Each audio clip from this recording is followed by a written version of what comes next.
నామానికి మహిమ కలుగాక. రాక్ చర్చ్లో ఉన్న ఫాదర్స్ అందరికీ హ్యాపీ ఫాదర్స్ డే. కొన్ని పాటలు పాడుతున్న దేవుని ఆరాధన చేద్దాం. నా యేసయ్య నా రక్షక నా నమ్మదగిన దేవా కీర్తింతును.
మహోన్నతుడా నీ నీడలో నేను నివసింతును, సర్వశక్తుడా నీ చాటున యేసయ్యా నీ రెక్కలే నాకు ఆశ్రయము.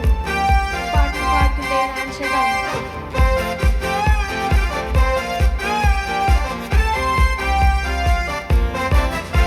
మహోన్నతుడా నీ నీడలో నేను నివసింతును, సర్వశక్తుడా నీ చాటున నేను విశ్రమింతును.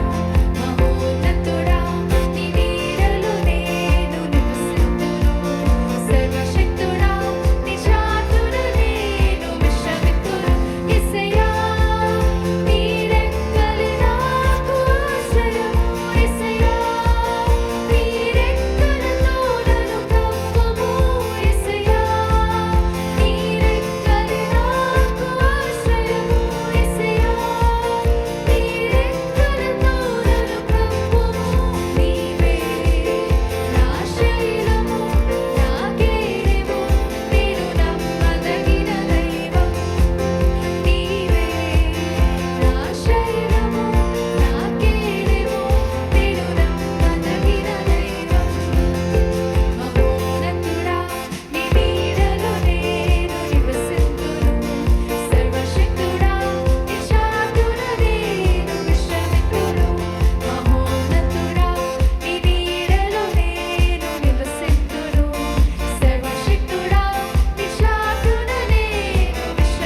మనందరిని కూడా కాశీ కాపాడి సజీవుడైన దేవుడు సజీవ సంఖ్యలో మనల్ని ఉంచినందుకు, అట్లాగే ఆపత్కాలంలో నమ్ముకోదగిన సహాయకుడు అయినటువంటి దేవుడు మనల్ని అందరినీ కూడా ఆయన సహాయం చేసేటువంటి వాడు కనుక మనం దేవుని సన్నిధిలో ఈ రీతిగా సమకూడటానికి లైవ్లో మరి మనం సమకూడటానికి దేవుడు అనుగ్రహించిన సమయాన్ని బట్టి ప్రభుకే మహిమ కలుగునుగాక. దేవుని స్తోత్రం. హల్లెలూయా, హల్లెలూయా. యేసయ్యా నీకు స్తోత్రం. ప్రార్థన చేసుకుని మరి కార్యక్రమం మొదలుపెట్టుకుందాం. యేసయ్యా ప్రార్థన. పరిశుద్ధుడానికి వందనాలు, స్తుతులు చెల్లిస్తున్నాం ప్రభువా. నీ మహాకృపను బట్టి, నీ దయను బట్టి ప్రభువా, నీవు ఇచ్చిన సమయాన్ని బట్టి, కాలాలను బట్టి నీకు వందనాలు. ఆయుష ఆరోగ్యాలను బట్టి వందనాలు అయ్యా. శ్రీమంతుడా, శక్తివంతుడా, బలవంతుడా నీకు స్తోత్రం. నీకే మహిమ, నీకే మహిమ. హల్లెలూయా, హల్లెలూయా, హల్లెలూయా, హల్లెలూయా, హల్లెలూయా. నీకు స్తోత్రం. ఆదరణకర్త నీకు స్తోత్రం. అభిషేకించండి మమ్మల్ని ప్రభువా. అయ్యా మన బలపరచండి. నీ నామ గంత కొరకు నాయన మమ్మల్ని వాడుకోనండి అయ్యా. తండ్రి నీకు స్తోత్రం. ఇప్పటి వరకు వాడుకొస్తున్నందుకై నీ పిలుపుని బట్టి వందనాలు. నువ్వు ఏర్పాటు చేసుకునే ఏర్పాట్లను బట్టి వందనాలు. నువ్వు చూపిన దయ కొరకై స్తోత్రం ప్రభువా. అయ్యా తండ్రి నీకు స్తోత్రం. నాయన సహకరిస్తున్నటువంటి వీళ్ళందరి కొరకై స్తోత్రం. అట్లాగే సంఘంగా ప్రభువా రాక్ చర్చి అయ్యా తండ్రి నీకు స్తోత్రం. నాయన సంఘ సభ్యులందరి కొరకే స్తోత్రం. కుటుంబాలతో అయ్యా తండ్రి నిన్ను ఆరాధించాలని ఆశ కలిగి అయ్యా ఉంటుండగా ప్రభువా వారి కుటుంబాలని, వారి బిడ్డల్ని దీవించండి ప్రభువా. నీ సన్నిధి మాతో ఉంచండి ప్రభు. అయ్యా మీకే మహిమాగంతో వచ్చినట్లుగా అయ్యా నీ అధ్యక్షులో సమస్తం జరిగించండి. ఈ లైవ్ కార్యక్రమాలు ఈ అధ్యక్షుడు వహించండి. నీవు ఇచ్చిన బాధ్యత కొరకే వందనాలు. మరలా మేమందరం కూడా నిన్ను ఘనపరచడానికి మరో సమయాలు దయచేయండి అయ్యా తండ్రి నీకు స్తోత్రం. ఈ సమయంలో నీ సన్నిధి మాతో ఉంచి మీరే మహిమాగంతలు పొందమని, ఘనత మహిమ మీరే పొందండి. వీళ్ళందరినీ కూడా పాడి కీర్తించి నేను మహింపచ్చుండగా వారిని కూడా ఆశీర్వదించి ప్రభువా వీళ్ళకి ఆశీర్వాదకరంగా ఉండునుగాక. ఈ లైవ్ కార్యక్రమం మీరు తోడేయండి, మీరే నడిపించమని అయ్యా. నీ ప్రభువా నీ మాటలు, నీ వాక్యం మేము అయ్యా చెప్పటానికి తగిన యోగ్యులుగా అయ్యా మమ్మల్ని అయోగ్యులమైనటువంటి మమ్మల్ని యోగ్యులుగా చేసి నాయన మీరు పిలిచి అయ్యా నీ పరిచర్య కొరకు నా సేవ చేయాలని మీరు పిలిచినందుకై నీకు వందనాలు చెల్లిస్తూ నీ సన్నిధి నాతో మాతో ఉంచి నీ బిడ్డలని ప్రభువా మమ్మల్ని నీ పరిశుద్ధాత్మ ద్వారా అభిషేకించి నీ పాత్రగా వాడుకోమని, వీళ్ళందరికీ సంఘం అందరికీ అయ్యా నీ దీవెనకరంగా మమ్మల్ని వాడుకోమని చేయమని, వీళ్ళందరినీ ఆశీర్వదించమని, మాటలు వింటున్నటువంటి వీళ్ళందరినీ ప్రత్యేక రీతిలో దీవించమని యేసుక్రీస్తు వారి పరిశుద్ధ నామములో అడుగుతున్నాం తండ్రి. ఆమేన్. ప్రభు స్తోత్రం. దేవుని బిడ్డలారా మీ అందరికి కూడా మరి పునరుద్ధానం ఆశీర్వాదాలతో సమృద్ధితో దేవుని దీవెనతో దేవుని నింపునుగాక. ఆయనకే మహిమ కలుగునుగాక. దేవుని స్తోత్రం. మనం తండ్రి అయిన దేవుడు ఆయన మహాకనికరం కలిగిన దేవుడు. ఆయన కనికరం వల్ల మనం సజీవులుగా ఉన్నాము అని మనం ఘనపరుస్తూ ఉన్నాం. ఆయన సహాయం కొరకు ఎదురు చూసే ప్రజలుగా మనం ఉంటూ ఉన్నాం. దేవుని స్తోత్రం. ఆ సహాయం మనకు ఎక్కడి నుంచి వస్తుంది అనేటువంటి అంశంలో దేవుడు యెహోవా కాపాడును అనే అంశంలో దేవుని వాక్యం విందాం. దేవుని స్తోత్రం. మీరందరూ కూడా కుటుంబాలతో దేవుని మాటలు వింటున్నారని నమ్ముతూ ఈ రీతిగా మన దేవుడు కనికరించే దేవుడు, ఆ కనికరం కలిగిన దేవుడు కనుక మనం కనికరించబడిన వారం క్షేమంగా ఉన్నాం ఆయన దయ వల్లే. దేవుని స్తోత్రం. అందుకొరకే అపోస్తలుడైన పౌలు కొరింథీ సంఘానికి తండ్రి అనే మాట మనం చూసినట్లయితే ఈ ప్రత్యేకమైన దినాన్ని బట్టి మన తండ్రి అయిన దేవుని నుండి ప్రభు అయిన యేసుక్రీస్తు నుండి కృపయు సమాధానము మీకు కలుగునుగాక. మన తండ్రి అయిన దేవుని నుండి దేవుని స్తోత్రం. ప్రభు అయిన యేసుక్రీస్తు నుండి కృపా సమాధానములు మీకు కలుగునుగాక. రాక్ సంఘం చర్చి మరి బిడ్డలందరికీ కూడా అటువంటి కృపా సమాధానములు కలుగునుగాక. దేవుని స్తోత్రం. బాగున్నారా? మనందరిని కూడా కాపాడిన దేవుడు గొప్పవాడు. కీర్తన గ్రంథకర్త సహాయం కోరుతున్నటువంటి వాడుగా ఉన్నాడు. కీర్తనలో 121 కీర్తన మనం చూద్దాం. 121 కీర్తనలో 1 వచనం నుంచి 4 వచనాల వరకు దేవుని వాక్యాన్ని ధ్యానిద్దాం. ఈ కీర్తన అంతా కూడా ఎన్నోసార్లు నన్ను కాపాడమని భక్తుడు కోరినట్లుగా, సహాయం కోరినట్లుగా విషయాలు ఉన్నాయి. యాత్ర కీర్తనగా ఉంది. చదువుకుందాం. కొండల తట్టు నాకు కన్నులెత్తుతున్నాను, నాకు సహాయం ఎక్కడి నుండి వచ్చును? యెహోవా వల్లనే నాకు సహాయం కలుగును. ఆయన భూమి ఆకాశం సృజించిన వాడు. ఆయన నీ పాదం తొట్టిల్లనీయడు. నిన్ను కాపాడువాడు కొనుకడు. ఇశ్రాయేలును కాపాడువాడు కొనుకడు, నిద్రపోడు. యెహోవాయే నిన్ను కాపాడువాడు. దేవుని స్తోత్రం. ఇంకా కింద భాగం కూడా చదువుదాం. నీ కుడి ప్రక్కన యెహోవా నీకు నీడగా ఉండును. పగలు ఎండ దెబ్బైనను నీకు తగులదు, రాత్రి ఎన్నెల దెబ్బైన నీకు తగులదు. ఏ అపాయంలో రాకుండా యెహోవా నిన్ను కాపాడును. ఆయన నీ ప్రాణమును కాపాడును. ఇది మొదలుకొని నిరంతరము నీ రాకపోకలందు యెహోవా నిన్ను కాపాడును. మన రాకపోకలందు దేవుడు కాపాడున్నాడు, కాపాడును. దేవుని స్తోత్రం అనే మాటలు ఇక్కడ చాలా ఈ 8 వచనాలు కలిగినటువంటి కీర్తనలో కాపాడుము కాపాడుము అనే మాటలు 10 సార్లుగా మనం చూడగలుగుతాం. దాదాపు 9 సార్లు 10 సార్లుగా ఉన్నాయి. మొదటి వచనాన్ని ధ్యానిద్దాం. కొండల తట్టు నాకు కన్నులెత్తుతున్నాను, నాకు సహాయం ఎక్కడి నుండి వచ్చును? కొండల తట్టు కన్నులెత్తుతున్నాను. కొండలు అనేది బహువచనంగా ఉంది. కొండలు అనేవి ఒకటే కాదు, చాలా ఉన్నట్లుగా ఉన్నాయి. కొండల తట్టు నేను కన్నులెత్తుతున్నాను అంటున్నాడు. దేవుని స్తోత్రం. అన్ని కొండల గురించి మనం చెప్పుకోలేం కానీ మాట్లాడలేం కానీ, కనుక కొండలు ఎత్తైనటువంటి పర్వతాలు అని మరి బైబిల్ గ్రంథంలో అనేక రకాల కొండలు ఉన్నాయి. అయినప్పటికీ మనం అన్నీ ధ్యానించలేము. దేవుని స్తోత్రం. కనుక మరి కొండల తట్టు కన్నులెత్తుతున్నాను, ఎక్కడి నుంచి సహాయం వచ్చును? యెహోవా వల్లనే నాకు సహాయం కలుగును. నేను కొండల తట్టు కన్నులెత్తుతున్నాను అనే విషయం చక్కగా ఇప్పుడు చెప్పినటువంటి దావీదు యాత్ర కీర్తనగా ఉన్న విషయం ఇది. కనుక ఈ సమయంలో కొండల తట్టు కన్నులెత్తుతున్నాను అని బహువచనంగా మాట్లాడి ఉన్నాడు. ఆపత్లో కాపాడును, సహాయం చేయవాడు, ఆపత్లో సహాయం చేసే దేవుడై ఉన్నాడు మనకు. దేవుని స్తోత్రం. ఆపద నుండి కాపాడును, ఆపద రాకుండా కాపాడును. దేవుని స్తోత్రం. మనం కూడా కాపాడుకోవాలి.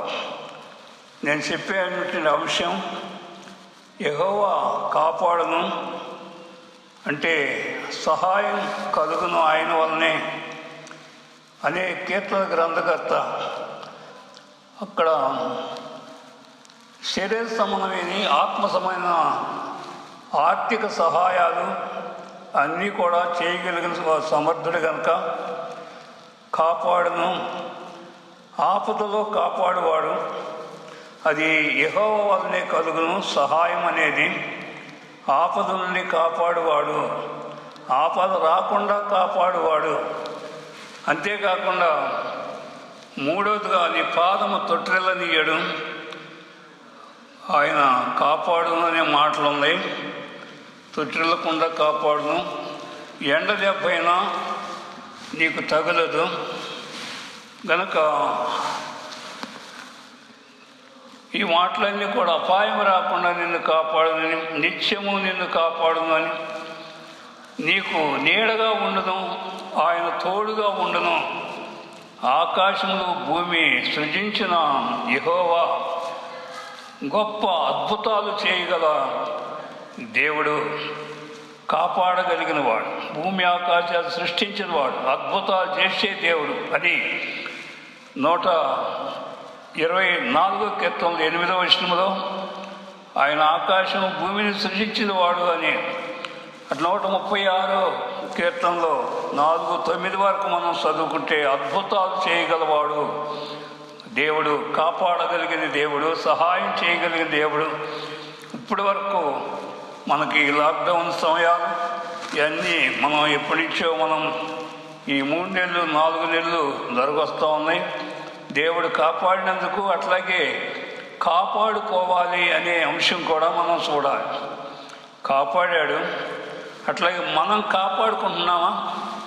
కాపాడుకోవాలి. మనం దేవుడే కాపాడటం కాదు, మనం కాపాడుకోవాలనే ఉద్దేశంతో ఈ మాటలు దేవుడు నన్ను ప్రేరేపించాడు.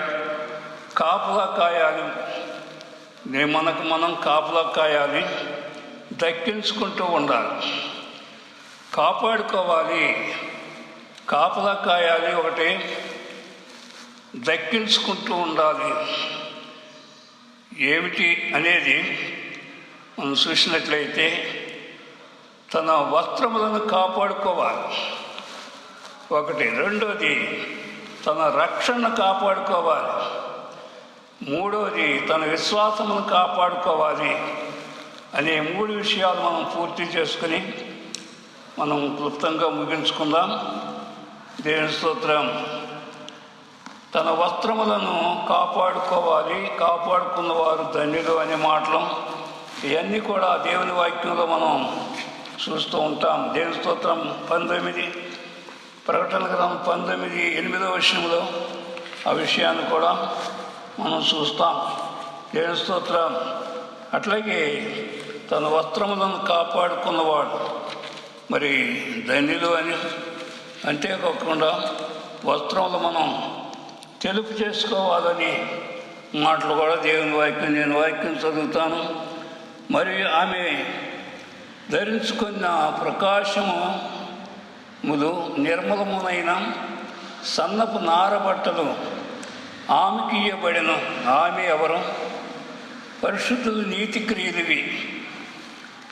వస్త్రాలు అని అంటే సంఘానికి పరిశుద్ధ నీతి క్రియలు అనే ఈ వస్త్రం కలిగి ఉండాలని, వాటిని మనం దేవుడు ఇచ్చాడు కాపాడుకోవాలని దేవుడికి మనం బోధిస్తున్నాడు. దేవుని స్తోత్రం. హల్లెలూయా అని గుర్తించాలి.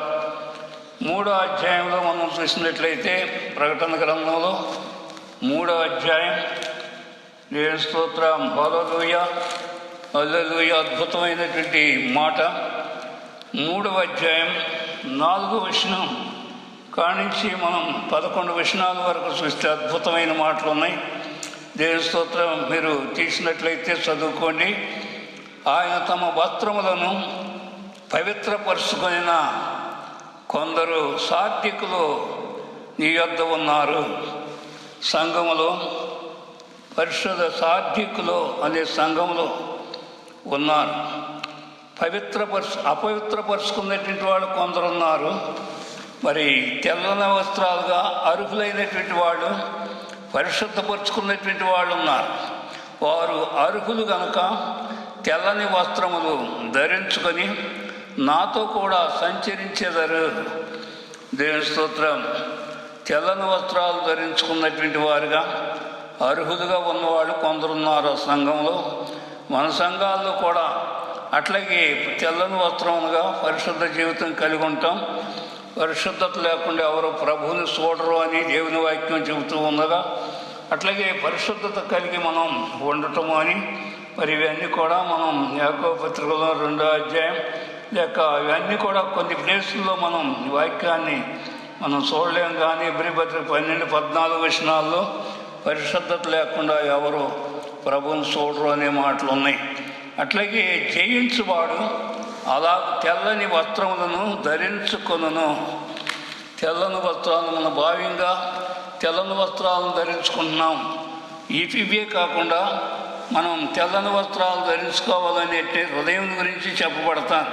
పరిశుద్ధ జీవితానికి మనం ఇవన్నీ కూడా మనం చూసినగా అతని పేరు ఎంత మాత్రం తెల్లని వస్త్రం ధరించుకున్నటువంటి వారి పేరు తుడిచిపెట్టదంట. తుడిచిపెట్టక తన తండ్రి ఎదుట ఆయన దూతల ఎదుటను అతని పేరు ఒప్పుకొందును. సంఘములతో ఆత్మ చెప్పుతున్నమాట వినుగాక. దేవుని స్తోత్రం. సంఘం అంటే సంఘములతో ఆత్మ చెప్పుతున్నమాట. ఎవరు చెప్పే మాట? ఆత్మ చెప్పుతున్నమాట వినుగాక. దేవుని స్తోత్రం. హల్లెలూయా. కనుక తన వస్త్రములను కాపాడుకునుట అనేది చాలా ప్రాముఖ్యం. రోమపత్రికలో మనం చూసినట్లయితే వస్త్రములు కాపాడుకునుట ఎంత అద్భుతమైనటువంటిది. వస్త్రము అనగా మనం నీతి అనేటువంటి వస్త్రాన్ని కలిగి ఉండాలి. దేవుని రోమపత్రిక అపోస్తలుడైన పౌలు చక్కగా వివరించాడు. దేవుని స్తోత్రం. పాత వస్త్రం కాదు, కొత్త వస్త్రాన్ని కలిగి ఉండాలి. ధర్మశాస్త్ర అలవాట్లు కాదు, మనం ఏరొక నీతిని కలిగి ఉండటమే అది వస్త్రం అనే దేవుని వాక్యం మనకు తెలియజేస్తూ ఉన్నది. దేవుని స్తోత్రం. 21వ వచనం 3వ అధ్యాయం రోమపత్రిక 21వ వచనం, ఇట్లుండగా ధర్మశాస్త్రముకు ఏరుగా అయిన నీతి దేవుని నీతి బయలుపరచబడుతున్నది. ఎవరి నీతి? దేవుని నీతి. 22వ వచనంలో మనం చూసినట్లయితే అది యేసుక్రీస్తు నందలి విశ్వాస మూలమైనదై నమ్మువారికి కలుగు దేవుని నీతి అయి ఉన్నది. ఏ భేదము లేదు. దేవుని నీతి మనం కలిగి ఉండాలని దేవుడు అదే వస్త్రమని తెలియజేస్తున్నాడు. దేవుని స్తోత్రం. దేవుని వస్త్రం మనం దేవుడిచ్చింది, దాన్ని మనం కాపాడుకోవాలి. దేవుని స్తోత్రం. ఈ విషయంగా మనం అనేక విషయాలు మనం దేవుని వాక్యంలో 29 వచనాల వరకు కూడా విషయాలు చక్కగా ఉన్నాయి. కనుక ఏ భేదము లేదు. అందరూ పాపం చేసి దేవుడు అనుగ్రహించి మహిమను పొందలేకపోతున్నారు. దేవుని స్తోత్రం. ఆయన నమ్మువారు ఆయన కృపచేతనే యేసుక్రీస్తు ఇమోషన్ ద్వారా ఉచితంగా నీతిమంతులుగా తీర్చబడ్డారు. పూర్వం చేయబడినటువంటి పాపం దేవుడు తన ఉపేక్షించాడు, క్షమించాడు. మనల్ని ఆయన క్రీస్తు రక్తంలో కడిగినందువల్ల మరి యేసుక్రీస్తు రక్తమందల విశ్వాసం ద్వారా కరుణాధారంగా బయలుపరచబడి అందుకొరకు మనం నీతిమంతులుగా దేవుడే మనం చేశాడు. దేవుని స్తోత్రం. ఈ నీతి వస్త్రం అనేది మనం కలిగి ఉండాలని, కనుక ఆయన రక్తంలో కడగబడినందువల్ల పాత వస్త్రం పోయి కొత్త వస్త్రం కలిగినటువంటి వారిగా ఉండటం అనేది మరి దేవుడు మనకు తెలియజేస్తున్నాడని గుర్తించాలి. దేవుని అది ఇచ్చింది దేవుడే, దాన్ని మనం కాపాడుకోవాలని మనల్ని నమ్మి ఆయన మనకి ఇచ్చిన్నాడు. దేవుని స్తోత్రం. హల్లెలూయా. కనుక పవిత్రులుగా జీవించేటువంటి వారుగా ఉండాలని, అట్లాగే కొరింథీ పత్రిక 1వ అధ్యాయం 30వ వచనము, మనం అతిశయించడం మంచిది కాదు అని 31 మనకి ఆయన జ్ఞానము, నీతి, పరిశుద్ధత, విమోచన అయి ఉన్నాడు 31వ వచనంలో ఉంది 1వ కొరింథీలో 1వ అధ్యాయం 31లో. అట్లాగే మనకి మన నీతి వస్త్రం యేసుక్రీస్తే, ఆయన్నే కలిగి ఉండటం. 2వ కొరింథీ 5వ అధ్యాయం 21వ వచనంలో కూడా రోమపత్రిక అక్కడ కూడా మనం చూడగలుగుతాం. దేవుని స్తోత్రం. హల్లెలూయా. కనుక విషయాలన్నీ కూడా ఫిలిప్పీ పత్రిక 3వ అధ్యాయం 9వ వచనం కూడా మీరు చదువుకోవాల్సిందిగా కోరుతున్నాం. ఆ రీతిగా మనం నీతి వస్త్రాన్ని కలిగి ఉండటం కొరకు దేవుడు మన కృప చేశాడు. ఆయన నీతి వస్త్రమే రక్షకుడైన యేసుక్రీస్తు మనం కాపాడుకుంటూ మన రక్షణని కాపాడుకోవాలి అనే అంశం నేను ఇప్పుడు మాట్లాడేది. దేవుని స్తోత్రం. కొండ తట్టు కనులేస్తున్నాను, ఎక్కడ సహాయం వచ్చును అని ఆయనే వల్లనే సహాయం కలుగుననేది ముందు మాట్లాడాను. సహాయం అనేది సహాయం చేసిన దేవుడు, ఇంకా చేయగలిగిన దేవుడు కనుక, సమర్థుడు కనుక మనం కాపాడుకోవాల్సిన విషయాలు మన ముందు చెబుతున్నాడు, మన ముందు పెడుతున్నాడు. కాపాడుకోవాలి. ఏమిటది? వస్త్రం కాపాడుకోవాలి. రెండోది రక్షణ కాపాడుకోవాలి. ఫిలిప్పీ పత్రిక 2:12 దేవుడు మనకు అనుగ్రహించిన రక్షణని కొనసాగించుకోవాలి, కాపాడుకోవాలి అని దేవుని వాక్యం. నేను మీతో లేని సమయంలో కూడా మరి ఈ రీతిగా మీరు రక్షణ కాపాడుకోవాలి. అపోస్తలుడైన పౌలు ఫిలిప్పీ పత్రిక 2:12 చెబుతున్నాడు. అట్లాగే మీరు విశ్వాసంతో ఉన్నారో లేదో మీరు చూసుకోండి అని 2 కొరింథీ ఆ రీతిగా 13:5 అపోస్తలుడైన పౌలు మనం పరీక్షించుకోవాలి, విశ్వాసం గలవారమై ఉన్నామో లేదో మనం పరీక్షించుకోవాలని అపోస్తలుడైన పౌలు గొప్ప రక్షణ పొందినటువంటి వాడు, రక్షణలో కొనసాగిన వాడు, రక్షణ కాపాడుకున్నవాడు, వస్త్రాలు కాపాడుకున్నాడు, నీతి వస్త్రాన్ని. రెండవది రక్షణ వస్త్రాన్ని కాపాడుకున్నాడు. దేవుని స్తుతిని. ఆయన కొరకు కరిగిపోయాడు, ఆయన కొరకే బలైపోయాడు, ఆయన కొరకే బ్రతికాడు, ఆయన కొరకే జీవించాడు. బ్రతుకుట మరి మరి ఆయనకి క్రీస్తు కొరకే, లేక చనిపోవటం కూడా నాకు లాభమే అని చెప్పినటువంటి వాడు. ఈ మన జీవితంలో ఏ రీతిగా మనం ఏ రీతిగా సంఘము సావాసం లేని సమయంలో మనం ఏ రీతిగా కాపాడుకుంటున్నాం, మన రక్షణ ఎట్లా కాపాడుకుంటున్నాం, బైబిల్ గ్రంథాన్ని మనం విధానం ధ్యానిస్తున్నామా, ప్రార్థన చేస్తున్నామా? మనం ఈ లాక్డౌన్ సమయాల్లో కరోనా వైరస్ సందర్భంగా మన విశ్వాసం ఎట్లా ఉందో మనం పరీక్షించుకోవాలని నేను మీతో లేని ఈ కాలంలో కూడా, సమయంలో కూడా మీరు కాపాడుకోవాలని అపోస్తలుడైన పౌలు ఆనాడు మరి ఫిలిప్పీలకి కొరింథీలకి చెప్పినటువంటి దేవుడు విశ్వాసాలను కాపాడుకోవాలి. విశ్వాసం గలవారమై ఉన్నామో లేదు. విశ్వాసం లేకుండా ఉంటే దేవుని దృష్టిలో ఏమిట అసాధ్యం. ఆయనకి ఉన్నాడని తన వెదకు వారికి ఫలం దయచేయబడి నమ్మవలేను కదా. విశ్వాసం కలిగి ఉండాలి. మూడోదిగా మనం తన విశ్వాసము అనేది కాపాడుకోవాలి అని చెబుతున్నాడు. ఒకటి తన వస్త్రముని కాపాడుకోవాలని, నీతి వస్త్రం అని. దేవుడు మనకు పాత వస్త్రం తొలగించి పాత నిబంధన వేరు, కొత్త నిబంధన వేరు, కొత్త నిబంధన ఇచ్చాడు. క్రొత్తగా ఏరైన నీతిని మనం కలిగి ఉంటున్న యేసు ప్రభువుని విశ్వాసం ద్వారా. రెండవదిగా మరి తన రక్షణను మనం కాపాడుకోవాలి. యెహోవా మనల్ని కాపాడేటువంటి దేవుడు, అట్లాగే మనం కూడా కాపాడుకోవాలి అని చెప్పిన దేవుడు. వస్త్రాన్ని కాపాడుకోమన్నాడు. మరి తెల్లగా వస్త్రాలు ధరించుకుంటారు జయించిన వారు అని అన్నాడు. ఆ రీతిగా పాపాన్ని, మరణాన్ని మరి జయించినటువంటి వారుగా నిత్య నరకంకి వెళ్లకుండా నిత్య రాజ్యానికి వెళ్ళేటువంటి వారుగా చేసిన వాడు ఆయన. తనని అందరూ అంగీకరించిన వారు అందరూ కూడా దేవుని కుమారులు అవటానికి అధికారం అనుగ్రహించి ఉన్నాడు కనుక అందుకొరకు మనం దేవుని కుమారులు, దేవుని బిడ్డలం కనుక ఆయన్ని అడిగి ఆయన దగ్గర పొందుకోవచ్చు. కారణం ఏంటంటే వస్త్రం అనేది కలిగి ఉండాలి. తెల్లని వస్త్రాలు కలిగి ఉండేటువంటి వారుగా, నీతి వస్త్రాన్ని కలిగి ఉండేటువంటి వారుగా, మరి అట్లాగే సంఘం ఉండాలని, మన కుటుంబాల్లో మనం అట్లా ఉండాలని, మన వ్యక్తిగత జీవితంలో మనం అట్లా ఉండాలని, ఆయన లేని కాలంలో కూడా మనం రక్షణని కాపాడుకోవాలని అపోస్తలుడైన పౌలు చెప్పినట్లుగా, అట్లాగే సంఘ సావాసం లేని సమయాలు, చర్చి సమకూడేటువంటి సంఘంగా సమకూడని సమయాలు రక్షణ కాపాడుకున్నామా అని మనం ప్రశ్న వేసుకుందాం. కనుక విశ్వాసం ఉందా లేదా, విశ్వాసం కాపాడుకోగలిగామా? కొరింథీ పత్రికలో 2 కొరింథీ 13:5 చెప్పినట్లుగా మనం విశ్వాసం గలవారమై ఉన్నామో లేదో మనమే పరీక్షించుకుందాం, పరీక్షించుకోవాలి అని చెప్పాడు.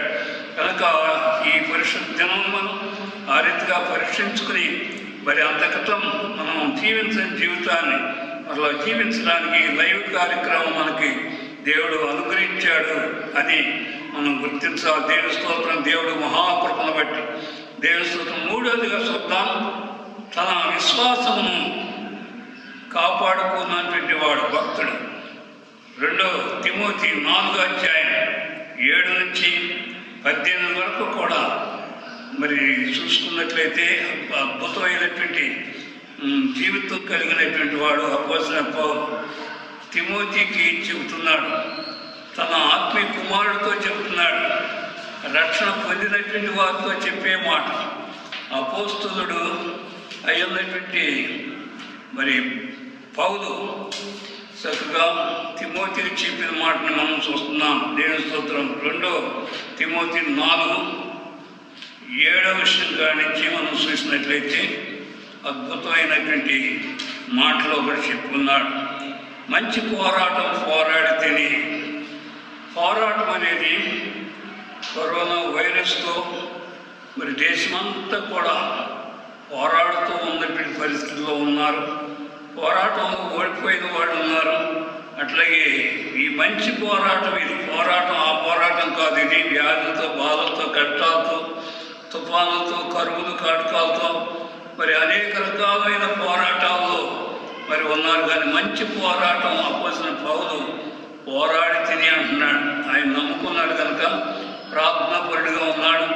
పోరాడి జయించిన వాడు, నరకానికి వెళ్ళేటువంటి వాడు, నిత్య రాజ్యానికి వెళ్ళేటువంటి వాడుగా తయారయ్యాడు. మనకు కూడా ఆ రీతిగా మంచి పోరాటం పోరాడని తిమోతికి చెప్పినటువంటి విధం మనతో కూడా చెప్తున్నాడు. నా పరుగు కడముట్టించి తిని విశ్వాసము నేను కాపాడుకుంటుంది. ఇక మీదట నా కొరకు నీతి కిరీటం ఉంచబడి ఉన్నది. ఆ జన్మని నీతి గల న్యాయాధిపతి అయిన ప్రభు అది నాకు మాత్రమే కాకుండా తన ప్రత్యేకతను అపేక్షిస్తూ వారందరికీ అనుగ్రహించును. దేవుని స్తోత్రం. హల్లెలూయ.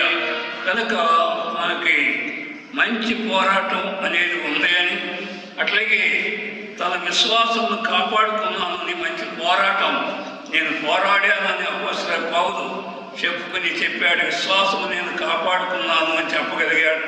మంచి పోరాటం పోరాడినటువంటి వాడు మరి అపోస్తలుడైన పౌలు. దేవుని స్తోత్రం.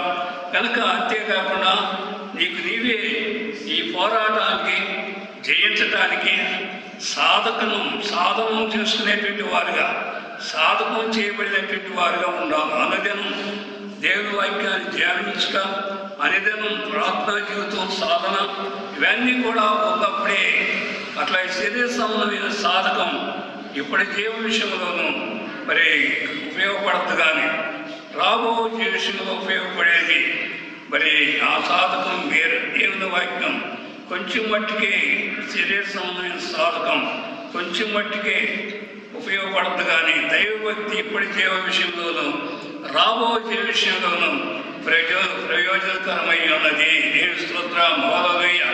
కనుక రాబో జీవ విషయంలో కూడా మనం విశ్వాసం కలిగినటువంటి వారుగా ఉన్నప్పుడు రాబో జీవ విషయంలో కూడా మరి మనం దైవభక్తి ఉపయోగపడేదిగా ఉందని, సాధకం చేయాలని, ఇది వాగ్దానంతో కూడింది అని మనం గుర్తిస్తున్నాం. కనుక నేను చెప్పినటువంటి అంశం యెహోవా కాపాడును అనే చెప్పిన మాటలో, అంతేకాకుండా మరి కొండల తట్టు కదిలేస్తున్నాను, ఎక్కడి నుంచి సహాయం వచ్చును? యెహోవా సహాయం చేయని భూమి ఆకాశం సృష్టించిన వాడు, ఇప్పటి వరకు కాపాడిన దేవుడు. అట్లాగే మనతో చెప్పేటువంటి మాట కాపాడుకోవాలి అనే మాట కూడా మనం జ్ఞాపకం చేసుకున్నాం. దేవుడే కాపాడటం కాకుండా మనం కాపాడుకోవాల్సినటువంటి విషయాల గురించి 3 విషయాలు విన్నాం. తన వస్త్రములను కాపాడుకున్నటువంటి వారుగా ఉన్నప్పుడు ధన్యులుగా ఉంటామని, అదే ఆ వస్త్రములుగా నీతి అని, మరి అట్లాగే రక్షకుడైన యేసుక్రీస్తు ప్రభు వారు పాత వస్త్రం అనేది ధర్మశాస్త్రం అని, అంతేకాకుండా నీతి అనేది ధర్మశాస్త్రం ఏరైన నీతి అని, ఆ వస్త్రాన్ని మనం కాపాడుకోవాలి. దేవుడిచ్చినటువంటి రక్షణ వస్త్రాన్ని కాపాడుకోవాలని విషయాలు. రెండవదిగా రక్షణ కాపాడుకోవాలని, మూడవదిగా తన విశ్వాసముని కాపాడుకున్నటువంటి అపోస్తలుడైన పౌలు పోరాడాడు. మంచి పోరాటం నేను పోరాడాను, కాపాడుకున్నాను అని చెప్పినటువంటి పౌలు మన ముందు అట్లాగే మరి శరీర సంబంధించిన సాధకం కొంచెం మట్టుకే కానీ దైవభక్తి ఇప్పటి జీవితంలో రాబో జీవితంలో కూడా ప్రయోజనకరమైంది అని దేవుడి వాక్యం అపోస్తలుడైన పౌలు చెప్పిన మాటలు మనం జ్ఞాపకం చేసుకున్నాం.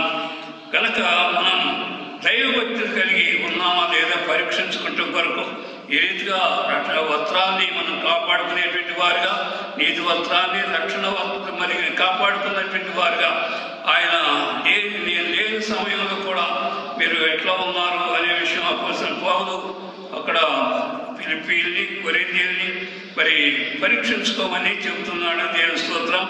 ఆ రీతిగా మనం కూడా మనం పరీక్షించుకుని రాక్ చర్చి ఆరాధన లేని సమయాల్లో కూడా మనం రక్షణ కాపాడుకోగలిగామా లేదా? నేను ప్రార్థన జీవితం, కుటుంబ ప్రార్థన జీవితాలు ఆ రీతిగా దేవుని సన్నిధిలో గడిపినటువంటి అనుభవాలు మనం కలిగి ఉన్నామో లేదో మనం పరీక్షించుకోవాలి. రెండవదిగా, మూడవదిగా మన విశ్వాసం కాపాడుకున్నటువంటి అపోస్తలుడైన పౌలు మంచి పోరాటం పోరాడాడు. విశ్వాసం కాపాడుకున్నాను తన కుమారుడైన తిమోతికి మరి చెప్పే మాట మనం జ్ఞాపకం చేసుకున్నాను. అట్లాగే సాధకం మనం చెయ్యాలి అన్నిటి వరకు అనుదినం ఆ రీతిగా చేసి దేవుని ఆశీర్వాదాలు ఇంకా మనం సొంతం చేసుకోగలం. అందరికీ శరీరసమైన సాధకం కొంచెం మట్టుకే కానీ దైవభక్తి ఇప్పటి జీవ విషయంలో రాబో జీవ విషయంలో ప్రయోజనకరమైంది కనుక అంటే దైవభక్తిలో ఎదుగునట్లుగాను దేవుడు మనందరికి కూడా కాపాడాలా. మీ అందరికి కూడా కుటుంబాలతో దేవుని మాటలు వినిస్తున్నట్టు మీ అందరికి కూడా అత్యధికమైన ఆశీర్వాదాలు దేవుడు కలుగజేయాలని కాపాడినటువంటి దేవుడు కాపాడుకోవాలని చెప్పినటువంటి దేవుడై ఉన్నాడు కనుక మనం రక్షణ వస్త్రాలు కాపాడుకునేటువంటి వారుగా, అట్లాగే రక్షణ కాపాడుకునేటువంటి వారుగా, విశ్వాసం కాపాడుకునే వారుగా ఉన్నామో లేదు పరీక్షించుకొని దేవునిలో ముందు సాగాలని కోర్సు నా మాటలు ముగిస్తున్నాను. మరలా ఈ రీతిగా దేవుని చిత్తమైతే మరి మనం మందిరంలో సమకూడటం అది దేవుని చిత్తమే. నేను మందిరానికి వెళ్తాను అనినప్పుడు అందరూ కూడా సంతోషించారని 122వ కీర్తనలో ఉంది. అట్లాగే దేవుని మనందరికి కూడా రక్షణ పొందినటువంటి వారందరికి కూడా సంతోషమే. యెహోవా మందిరమునకు వెళ్ళుదామని జనులు నాతో అనినప్పుడు నేను సంతోషించి తిని దేవుని స్తోత్రం హల్లెలూయా. కనుక అంతే 6వ వచనంలో యెరూషలేము క్షేమం కొరకు ప్రార్థన చేయడి. యెరూషలేము నిన్ను ప్రేమించేవారు వర్ధిల్లుదురని దేవుని వైభవం ప్రత్యేకమైన కీర్తనలు కనుక మందిరములో వెళ్ళటం మనకు సంతోషకరమే. దేవుని స్తోత్రం. అక్కడ ఉన్నటువంటి యాత్ర కీర్తనలో దావీదు సంతోషించినట్లుగా మనం కూడా అట్లాగే మరి యెరూషలేము కొరకు ప్రార్థన చేయమని ప్రత్యేకమని చెప్పబడేటటువంటి కీర్తనలో 6వ వచనంలో ఉంది. కనుక మనం ప్రార్థనా జీవితం కలిగి మన కొరకే కాకుండా అందరి కొరకు రక్షణ పొందవలసినటువంటి వారి కొరకు మనం ప్రార్థనలు చేస్తే అనుదినం దేవుని సన్నిధికి ముందుకు సాగి దేవుని ఆశీర్వాదాలు పొందవలసిందిగా కోరుస్తూ మరోసారి ఈ రీతిగా మనందరం కూడా దేవుని సన్నిధిలో సమకూడటానికి దేవుడు అనుకూల సమయం దేవుడు అనుగ్రహించినట్లుగా అనుదినం మనం ప్రార్థన చేయటానికి ఇంకా సమయం దేవుడు మనకి ఇచ్చున్నాడని గుర్తించి కుటుంబాలతో ప్రార్థన చేస్తూ దేవుని సన్నిధిలో ఆనందిస్తూ దేవుని సన్నిధిలో పొందవలసిన ఆశీర్వాదాలు పొందుతూ మనం కాపాడుకొస్తూ ఈ దినాల్లో జీవించవలసిందిగా కోర్సు ఈ మాటలు ముగిస్తున్నాను. దేవుడు మిమ్మల్ని దీవించిందిగా. ఆమేన్. ప్రార్థన చేసుకుందాం. మనం పరీక్షించుకుందాం. దేవానికి ఉన్న అవును కాపాడేవయ్యా, అందుకొరకే సజీవులుగా ఉన్నాం. అవును ప్రభు, బయట వెళ్ళినప్పుడు లోనికి వచ్చినప్పుడు దేవుడా మమ్మల్ని దీవించావు ప్రభు. అట్లాగే తండ్రి పగలు ఇళ్ళలేపోయాం, రాత్రి ఇళ్ళలేపోయాం కాకుండా కాపాడావు అయ్యా. ప్రాణాలు కాపాడావు ప్రభు. అయ్యా కొండల తట్టు కదిలించిన ఎక్కడే సహాయం వచ్చును, యెహోవానే సహాయం కలుగును, ఆయన భూమి ఆకాశం సృజించిన వాడు అని ప్రభా భక్తుడు ప్రభు యాత్ర కీర్తనలో దావీదు చెప్పిన మాటలు మేము ధ్యానించాం. నువ్వు కాపాడావనే మాటలు ఎన్నోసార్లు ఆ కీర్తనలు మేము చూస్తున్నాం. అంతేకాకుండా మమ్మల్ని మేము కాపాడుకోవాలని, నీ రక్షణ కాపాడుకోవాలి, నీవు ఇచ్చినటువంటి నీతి నిజాయితీని మేము కాపాడుకోవాలని అయ్యా మా ముందు ప్రభు పెట్టారు. తండ్రి వస్త్రాలు కాపాడుకునేటువంటి వారుగా, అయ్యా జయించిన వారుగా తెల్ల వస్త్రాలు ధరించుకునేటువంటి వారు ఉంటారని చెప్పావు. అటువంటి వస్త్రం నీతి వస్త్రం సంఘానికి కావాలని అవుదటి నీ ఇచ్చేదే ప్రభు, మాకు లేని నీ రక్తం చేత పొందబడిన వారికి అది కలిగి ఉన్నదే అని చెప్పావు. అంతేకాకుండా రక్షణ ప్రభు, అవును ప్రభు, నేను లేని కాలంలో కూడా మీరు ఎట్లా ఉన్నారు అని అపోస్తలుల పౌలు సంఘాన్ని హెచ్చరిక చేస్తూ ఆ రీతిగా తండ్రి మనం రక్షణ కాపాడుకోగలిగామా అనుదిన జీవితం బట్టి అనే విషయాల గురించి మేము పరీక్షించుకున్నాం. అట్లాగే ఇంకొకటిగా మనం మూడవదిగా మేము చూసినట్లయితే అవును ప్రభు, శరీర సంబంధమైన సాధకం అనేది కాకుండా మంచి పోరాడిన పోసిన పౌలు వలె దైవభక్తి కలిగినటువంటి వారుగా మమ్మల్ని మేము కాపాడుకుని, అంతేకాకుండా ఈ కొంచెం జీవితం కొరకే కాకుండా అయ్యా తండ్రి దైవభక్తి ఇప్పుడు జీవితంలో రాబో జీవితంలో ప్రయోజనకరమైనది కనుక ఎక్కువగా దైవభక్తిలో ఎదుగునట్లుగా మేము మా పిల్లల కుటుంబాలు అయ్యా తండ్రి ఆ రీతిగా వర్ధిల్లాలో మీరు సహాయం చేయండి. కుటుంబాలు ఈ వీళ్ళందరినీ కూడా ఇంటిగా నీ మాటలు వింటున్న వీళ్ళందరినీ కూడా ప్రత్యేకంగా దీవించండి. ఈ లైవ్ కార్యక్రమం వీళ్ళకి దీవెనకరంగా ఉండదుగాక, నీ సన్నిధి కాంతిని బిడ్డలతో ఉండదుగాక, తొట్టిల్లు పోకుండా కాపాడుగాక. మీరే మహిమాగంతలు పొందమని మరలా మేము రీతిగా సమకూడటానికి మరో సమయం దయచేయండి. దేవా నీకు స్తోత్రం నాయన, నీకే స్తోత్రం. నీవు అభిషేకించండి ప్రతి ఒక్కరిని కూడా. ఈ అభిషేకం ద్వారా తృప్తిపరచండి. ఈ అభిషేకం ద్వారా ఆయన అద్భుతాలు చేయండి. స్వస్థతలు అయితే బలహీనంగా ఉన్నటువంటి వారికి అద్భుతాలు చేయండి, స్వస్థతలు అనుగ్రహించండి. నేను స్వస్థపరిచి యెహోవా నేనే చెప్పారు. నీ విశ్వాసం నేను స్వస్థపరిచిన అంటున్నావు. అయ్యా తండ్రి, నువ్వు నా పట్ల చేసిన మేడుని బట్టి వందనాలు. నాకు చేసిన ఉపకారములన్నిటి కొరకే వందనాలు. నీ బిడ్డలకు కూడా చేసిన ఉపకారములన్నిటి కొరకే వందనాలు. అయ్యా తండ్రి నీకు స్తోత్రం. అయ్యా కరోనా వైరస్ సమయంలో అయ్యా విషయాల్లో మీరు బలహీనతలు కలిగి ఉన్నటువంటి వారిని కాపాడండి. అట్లాగే దేవుని పరిచర్యలు అయ్యా తండ్రి నాయన తండ్రి నీకు స్తోత్రం. ముందుకు సాగే దైవజనుల్ని అట్లాగే హాస్పిటల్లో ప్రభా అయ్యా డాక్టర్స్ని అయ్యా కాపాడి అనేక సమస్యలు ఉన్నా అన్ని విషయాలు దేశాల కొరకు కూడా ఆయన అయ్యా తండ్రి దేశ సరిహద్దుల్లో ఉన్నటువంటి వారు అయ్యా తండ్రి నీ స్తోత్రం నాయన వీర మరణాలు అయ్యా పొలుసున్న కాలంలో ఉన్నాం, ఎంతో సంతోషిస్తున్నారు. అట్లాగే నీ కొరకు మేము అయ్యా ఆ రీతిగా త్యాగం చేయగలిగినటువంటి వారుగా, నిలబడగలిగినట్టుగా, శత్రువును ఓడించగలిగినటువంటి వారుగా, శత్రువు పైన విజయం పొంది నేను మహిమపరచగలిగినటువంటి సామర్థ్యత మా అందరికీ నువ్వు అనుగ్రహించగాక. నీ బిడ్డలను అనుగ్రహించమని మరలా ఈ రీతిగా సమకూడటానికి కృపదయ చేసి మాకు సహకరించిన నీ బిడ్డలు ఎవరిస్తున్న బిడ్డలందరినీ కూడా దీవించండి. మీరే రానాయన తరానికి రానాయన దేవి నాయన అయ్యా తండ్రి తరాల్లో పోగాని బిడ్డలు వాడబడినగాక. నీ ఆశీర్వాదాలు నీ సన్నిధి నీ బిడ్డలతో ఉండదుగాక. మీరే నడిపించమని ఆశీర్వదించమని ఈ ఘనత మీరే పొందమని లైవ్ ద్వారా విన్నటువంటి ప్రతి ఒక్కరికి దీవెనకరంగా చేయమని మా మాటలు కాక నీ మాటల ద్వారా బిడ్డలు తృప్తిపరచమని అందుకై వందనాలు చెల్లిస్తాం. ఇప్పటి వరకు నువ్వు కాపాడినందుకే వందనాలు. మాకు కలిగిన బలహీన సమయాల్లో తోడుగా ఉన్నందుకే వందనాలు. నీ దీవెనలు ఇచ్చి మరలా నీ రీతిగా నేను కనపడతా మరో సమయంలో ఇచ్చేయమని రక్షకుడైన యేసుక్రీస్తు వారి పరిశుద్ధనామములో అడుగుతున్నాం తండ్రి, ఆమేన్. మన ప్రభు అయిన యేసుక్రీస్తు వారి కృప, తండ్రి దేవుని ప్రేమ, పరిశుద్ధాత్మ యొక్క అన్యోన్య సహవాసం తొట్టిల్లిపోకుండా ప్రభు రాకడ పర్యంతం మీ అందరికీ ఆయన కృప తోడై ఉండదుగాక. ఆమేన్.